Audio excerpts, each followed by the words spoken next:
Okay. Good? Good enough. Welcome to Fluentish, the podcast. Season 1 of this show is called the Bilingual Blueprint. From hesitation to conversation. You've tuned in to episode 2, where we are addressing the question, what if I picked the wrong language to learn? And what if I'm just not good at languages anyway? If you're new here, I'm Rebecca, founder and author at Little Crab Educational Press, and I've been learning Mandarin for over 20 years, and my favorite English word is serendipity. I'm Lisa, co-owner and graphic designer at Little Crab Educational Press, a French language learner, Rebecca's little sister, and our dad often calls me Brenda or Mike. We firmly believe that language learning is for everyone, so you won't find any language snobbery here. Whether you want to be fluent or happy being fluent-ish, just come as you are, whatever your level. 2, 3. We're here to cheer you on. That was the one. Yeah. This episode of Fluentish, the podcast, is brought to you by Flowdesk, our favorite email marketing tool. Flowdesk keeps everything on brand, is easy to use, beautifully designed, and seamless. And Flowdesk does not punish you for growing your business. Start for free and then enjoy unlimited emails and subscribers for one flat rate. Get excited for powerful yet intuitive and affordable email list building. Use the link flowdesk.com/c/littlecrabpress to get 50% off your first year of Flowdesk. Let's dive in with the central question we're tackling in this episode. We're dealing with someone asking, what if I picked the wrong language to learn? And I'll be setting up the barrier that a person could put up when they're posing this question to themselves. And then Rebecca will come in with the blueprint to help us see our way through and out of this potential negative thinking. Before I get into it, a little quick peek behind the curtain. We have fully written the podcast up to episode 10 at this point. I am about to talk a whole bunch.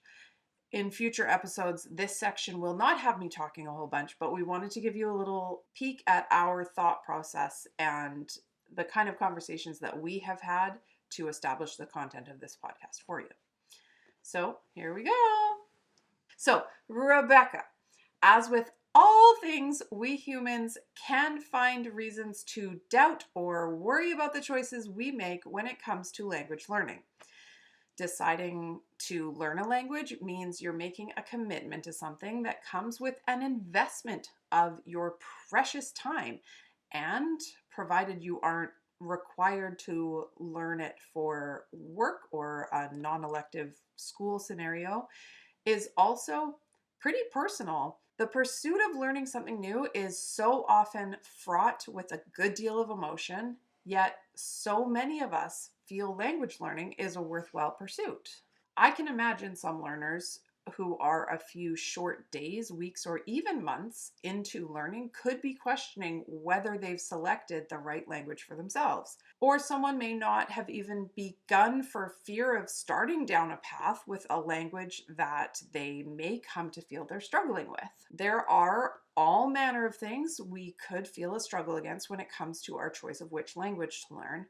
There are practical barriers of investing time and potentially money into something you may come to perceive as being more difficult than you anticipated, or that is going slower than you had hoped, or that isn't as practical or relevant as you'd initially thought, and so on. There are personal stakes that could present barriers for you, like overwhelm or burnout when a sustainable, motivating study strategy groove isn't readily found. Or you feel your language choice may not bring you the sort of opportunities for socializing or practice that you had envisioned, or an impact on your sense of self-worth due to a lack of expedient progress or of confidence to practice speaking. And then, of course, there are relationship or cultural implications of your choice. Let's not forget the social side of things. Extended family or community members might have opinions, sometimes strong ones, about what language you should focus on This can leave a person feeling torn between wanting to connect with their heritage and needing to make choices that work for them or their family at their current stage in life. When kids are involved, the stakes can feel even higher. A person might worry that focusing on one language could confuse the kids or slow their progress in other areas. If their kids push back or show little interest, that can be disheartening and lead to guilt, especially if you're a parent trying to pass on a heritage language. It's tough to feel like you're not doing enough to keep a piece of your culture alive for them. Nuclear family dynamics can add another layer of complexity. If you and your partner have different mother tongues or levels of motivation, it's easy to run into disagreements. One parent might feel unsupported while the other feels pressured to lead the charge. Kids might even pick up on this and feel caught in the middle, especially if one language feels more important than the other one. At the end of the day, whether we're talking about an individual language learner trying to decide what language to learn or whether they should stick with the one they chose, or about a parent who's working to help their child or children become bilingual or multilingual, the worries or doubts have a lot of crossover between those groups. So Rebecca, as our resident CELTA certified language teacher. What does that mean again? Cambridge English Language Teaching to Adults. As in like Cambridge University, but it's like an offshoot. It's well known, don't worry. Look it up. CELTA. Legit. Yeah. So Rebecca, as our resident CELTA certified language teacher, what can you offer to help when someone voices the fear of, what if I pick the wrong language to learn? And what if I'm just not good at languages anyway? Okay, so I actually want to address the second question first.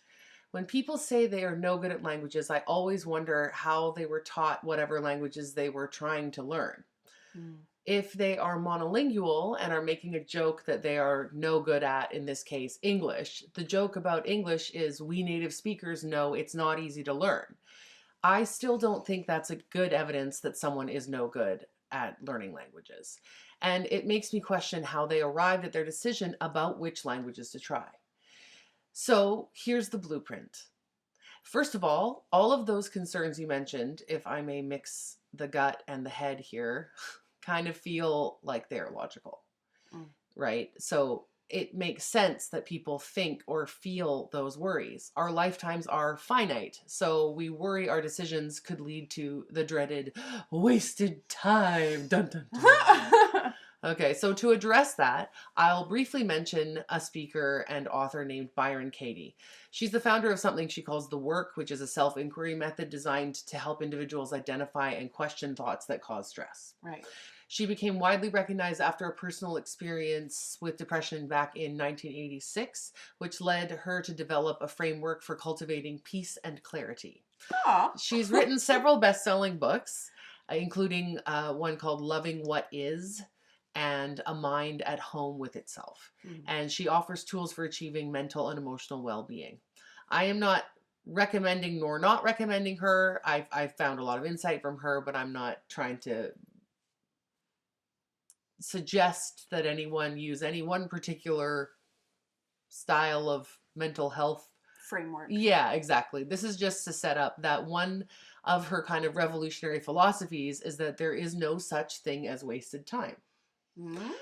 Let that sink in. It's not, according to her, not possible to waste time. What is she talking about? I don't know, but I like it. In a nutshell, she suggests it's not possible to waste time because everything we experience, even perceived mistakes or unproductive moments, contribute to our growth and understanding.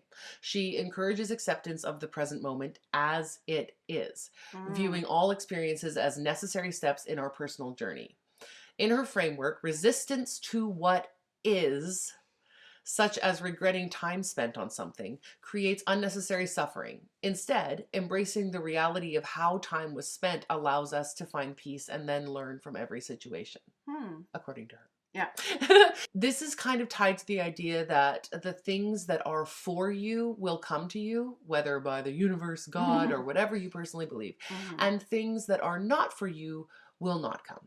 Some people apply that to all sorts of situations where, say, for example, you wanted to get somewhere on time, but you then something delayed you, and instead of being upset, you decide to think of it like, well, what if being late meant that I avoided a car crash? Right.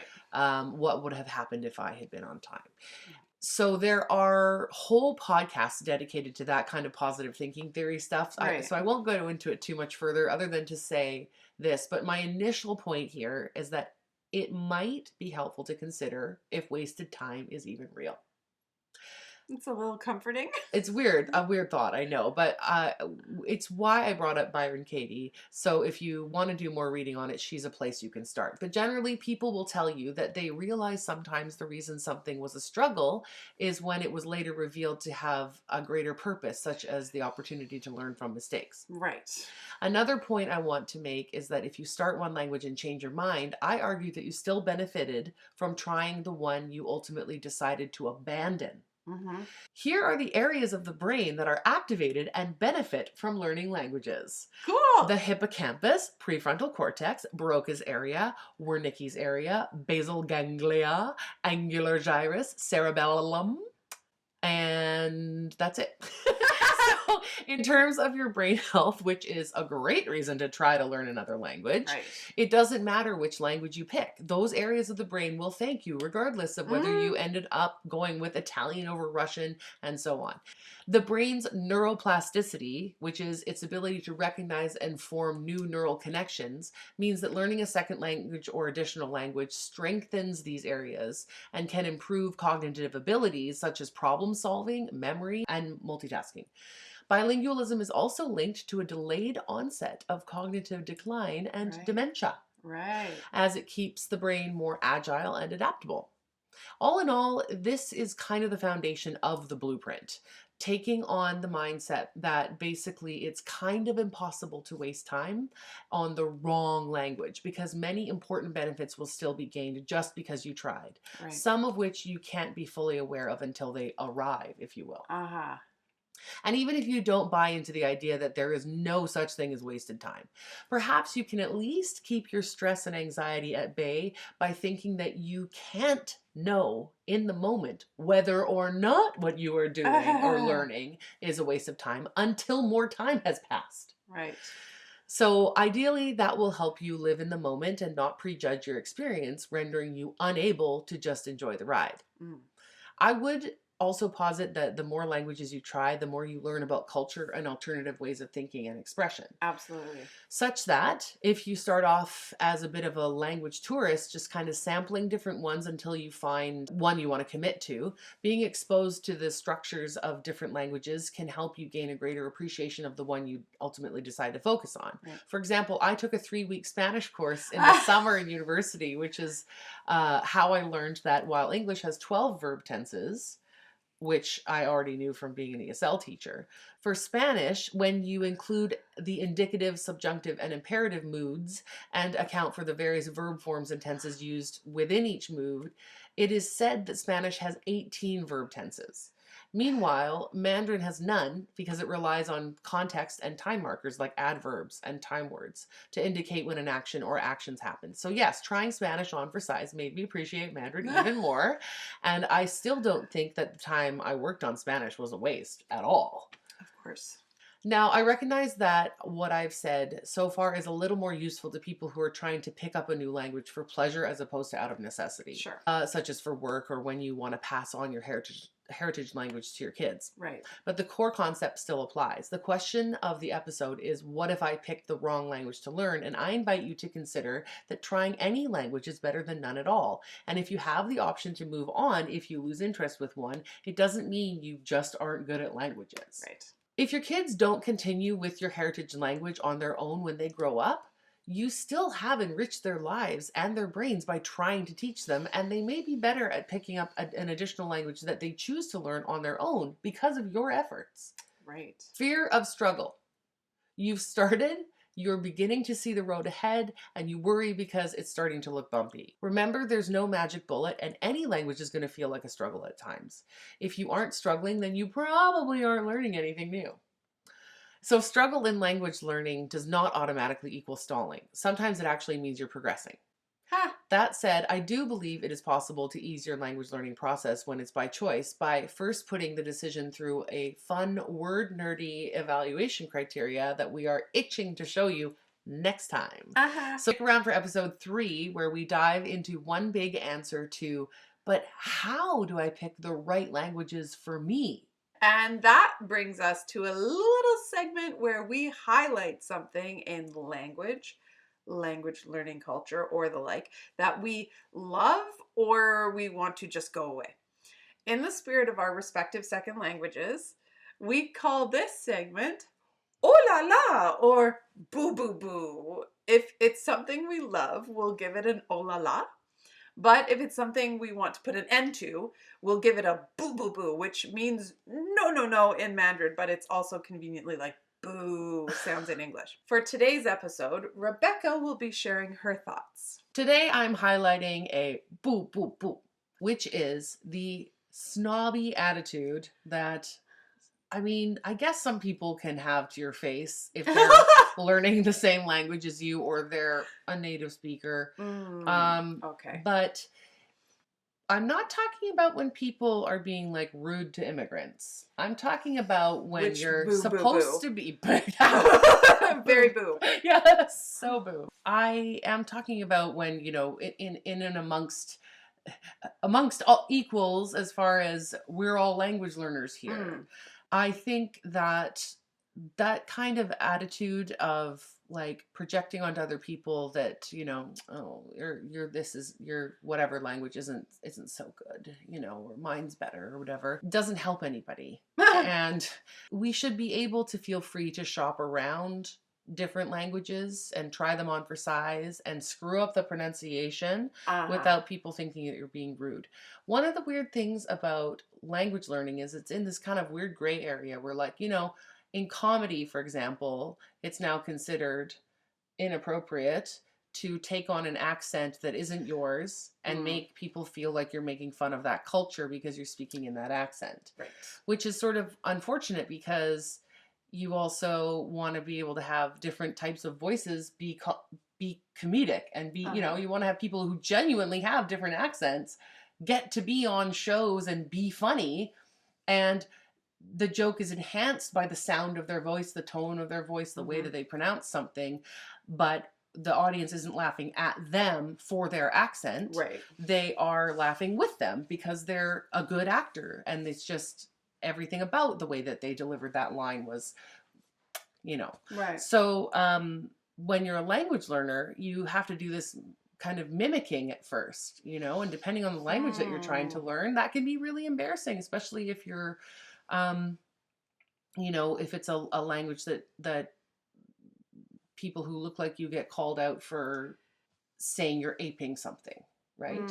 So we have to be really open-minded, and this is something that I really tried to talk about in my classrooms with my students, because I taught in China, where just about everybody was Chinese. There might have been 1 or 2 Koreans or something, but in Vancouver, where I've done the majority of my ESL teaching, there was people from all over the world, all speaking English with different accents, and I really wanted to let everybody know, you know, there are prejudiced people in the world, and there are people who are worse than just prejudiced, and they will give people who are trying their best a hard time, and that sucks.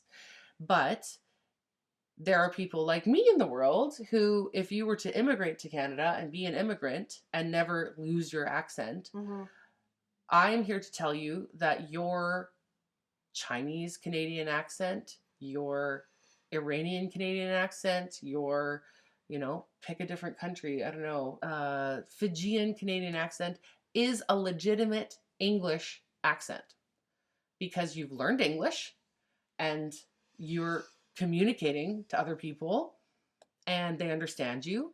And if you've moved here and lived here, then the way that you've learned English is from this region of Canada, wherever you moved to. And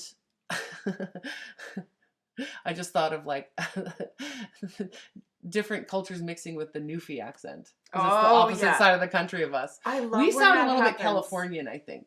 I love when you're like, oh, this person was learning English in England. Yeah. But they have maybe their accent comes from somewhere else. Mm-hmm. And so it's like a mashup of like a Spanish English accent. Mm-hmm. And it's just like, oh, it's so because we can pick out the English accent too. Yeah, like Spanish British or that's Spanish what I'm saying. UK. Yeah. And that's the thing is, all people have an accent no matter where they are, no matter what language they're speaking. Yes. We have a different accent than Newfoundland. Yeah. Then Quebec. Nova Scotia. Then Quebec. Then Ontario. Mm-hmm. I will never forget one of my friends when we were teenagers was learning French, and she was so proud of herself that she could ask where the swimming pool was, and her accent was "Où est la piscine?" I loved it. She's so cute. Yeah, see, voices are delightful, and different people's voices no. sounding different are delightful, right? Yeah. So I don't know. It also makes me go, "Holy crap, you're brave." Oh yeah, totally. I have not moved to France or Montreal and started speaking French to people. Sheesh. So yeah.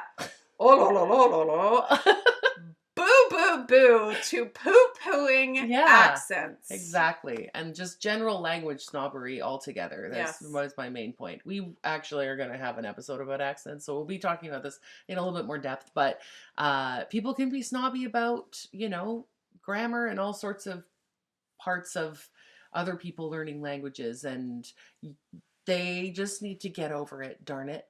That's my hot take, everyone. Go. So controversial. It shouldn't be, though. It shouldn't be. That's the point.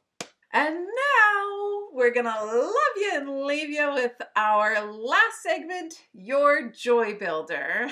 Before we go, we want to leave you with a quick recap, a foundational nugget that should serve as the focal point of what we want you to take away from this episode in order to continue to build resilience as a language learner.